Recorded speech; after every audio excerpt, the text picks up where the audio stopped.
আরে আরে, কত চিংড়ি মাছ! আগে তো খেয়াল করিনি। আমাদের পুকুরে এত চিংড়ি মাছ হয়েছে। চাই চাই, গিয়ে কিছু চিংড়ি ধরি।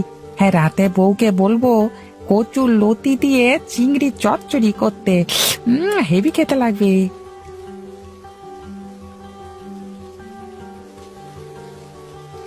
বাবা, বলছিলাম কি, এখন হোটেলে না গেলে হয় না?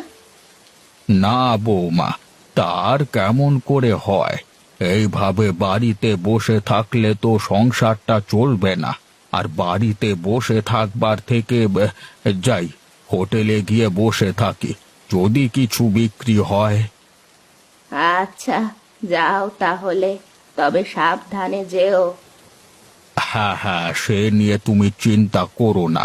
আর বৌমা, রামু আসলে ওকে বলো গরুর জন্য মাঠ থেকে কিছু ঘাস নিয়ে আসতে, কেমন? ঠিক আছে বাবা, আসলে বলবো। হ্যাঁ, যাক, অনেক চিংড়ি ধরা হয়েছে। হ্যাঁ, যাই, এবার বাড়িতে যাই। বউকে এই চিংড়ি দিলে বউ সুন্দর করে চিংড়ির মালাইকারি বানিয়ে দেবে। আহা, ভাবতেই যেন জিভে জল চলে আসছে। হ্যাঁ হ্যাঁ হ্যাঁ হ্যাঁ।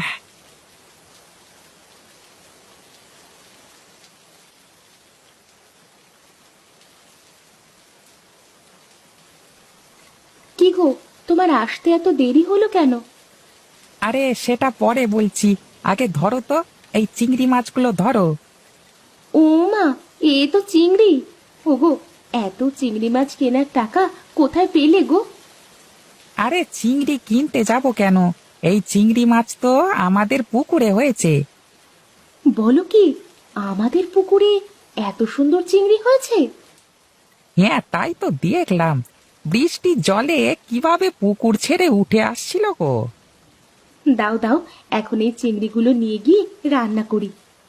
হ্যাঁ হ্যাঁ, তাই করো। আর আমি দেখি গরুর জন্য কিছু ঘাস নিয়ে আসি।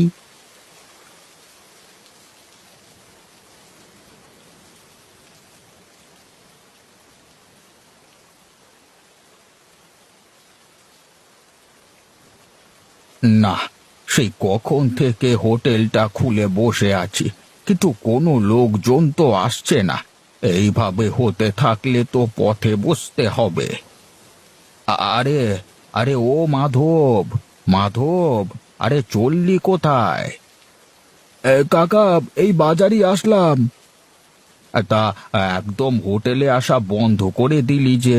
বলি, আমার থেকেও কি ভালো কোনো হোটেল পেলি নাকি? তা তুমি ঠিকই বলেছ। এই রোজ রোজ তোমার হোটেলের ডাল আর আলু ভর্তা খেতে খেতে মুখটা কেমন যেন পানসে হয়ে গেছে, বুঝলে? হ্যাঁ কাকা, ওই ডাল ভাত আর আলু ভর্তা ভালো লাগে না। তুমি নতুন কিছু নিয়ে এসো, তখন না হয় খেয়ে দেখবো কেমন লাগে। তাই তো। আমার হোটেলে লোকজন আসবে কি করে? আমি তো রোজ রোজ আলু ভর্তা আর ডাল ছাড়া কিছুই রান্না করি না। হুম এই বর্ষার দিনে আমার নতুন কোনো কিছু রান্না করতে হবে।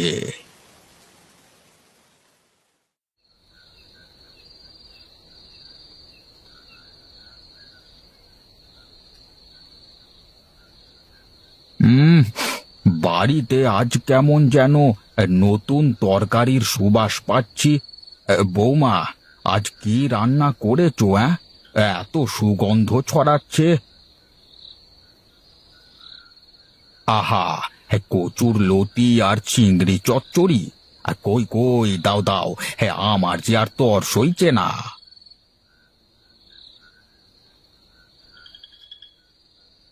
হুম হুম হুম হুম, আহা, অমৃত অমৃত, একদম অমৃত খাচ্ছি।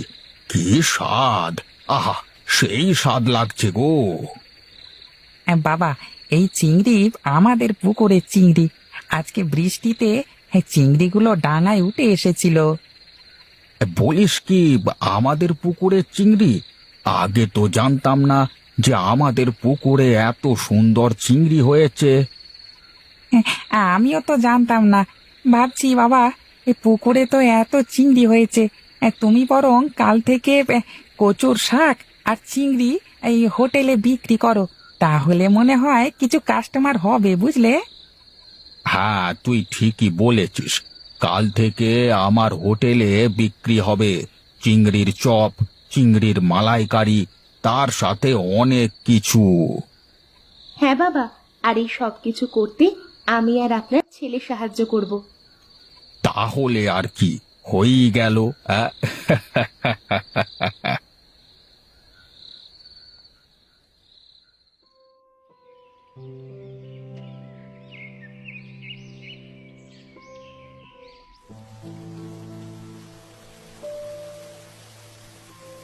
আসেন দাদা ভাই কাকা কাকিরা, আসেন আসেন, আমাদের চিংড়ির হোটেলে আসেন। এখানে পাবেন চিংড়ির মালাইকারি, চিংড়ির চপ, চিংড়ির চচ্চড়ি, সাথে থাকছে স্পেশাল অনেকগুলো আইটেম। আসেন আসেন। আরে আরে, এই বর্ষার দিনে চিংড়ির এত কিছু আইটেম এক জায়গায় পাওয়া যাচ্ছে। এই সুযোগ তো হাতছাড়া করা যায় না। যাই যাই, গিয়ে দেখি কেমন লাগে।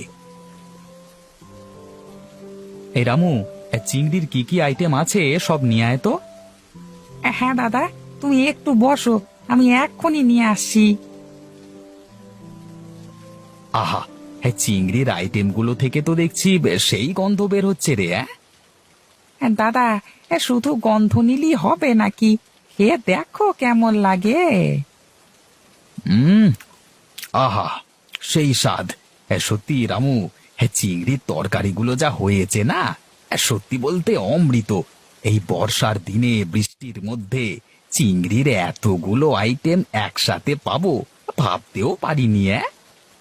হ্যাঁ দাদা, এখন থেকে রোজ কিন্তু আসতে হবে বলে রাখলুম। আরে রোজ আসবো মানে? বাড়িতে গিয়ে বউকে বলবো রান্না করা বন্ধ করে দিতে। এত কম টাকায় এত কিছু। আহা, ভাবা যায় না গো। তা রামু, কত হলো?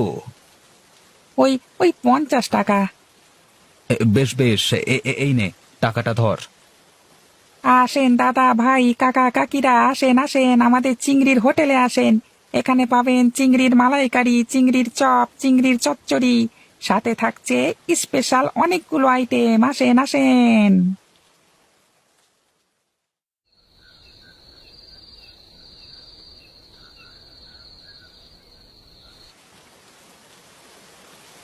তাহলে আজ ভালোই বিক্রি হয়েছে। ভালো মানে কি মা, সকলে তো একেবারে আঙুল চেটে পুটে খেয়েছে। তা তুমি সত্যি বলেছ বৌমা। হ্যাঁ, তোমার হাতে জাদু আছে, জাদু। হ্যাঁ হ্যাঁ হ্যাঁ হ্যাঁ হ্যাঁ, সব কিছু করলাম আমি, আর শেষমেশ সব ক্রেডিট দিচ্ছ ওকে। তা দেব না? রান্না করে কে শুনি? ও, আর আমি যে পুকুর থেকে চিংড়ি না ধরলে তুমি কিসের হোটেল দিতে শুনি? সে যাই হোক, হ্যাঁ, বর্ষার দিনে চিংড়ির হোটেল বেশ ভালোই চলবে মনে হয়। হ্যাঁ, এই চলবে কি বাবা, কাল থেকে দেখো একদম দৌড়াবে।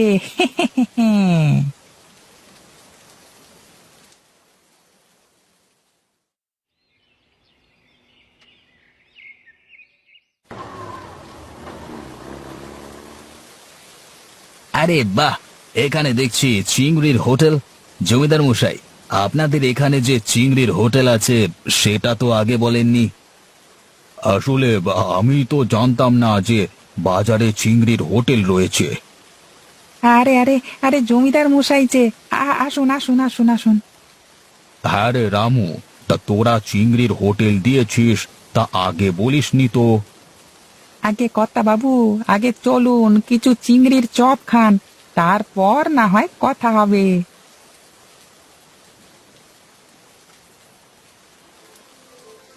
আরে বাহ, ভেরি গুড।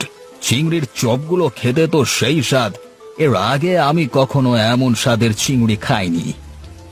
হ্যাঁ রে রামু, সাহেব সত্যি বলছে, তোদের হোটেলের চিংড়ির চপগুলো অনেক সুস্বাদু বুঝলি। এই সবই ওপরওয়ালার কৃপা বাবু। আমি বিদেশে গিয়া সকলকে বর্ষার দিনে চিংড়ির হোটেলে আসবার নিমন্ত্রণ জানাবো। এখন আমি উঠি, কেমন?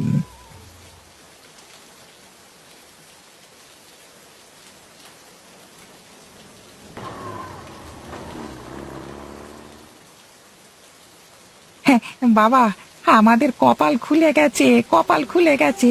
এখন থেকে বিদেশ থেকে আমার এই চিংড়ির হোটেলে লোক আসবে বাবা।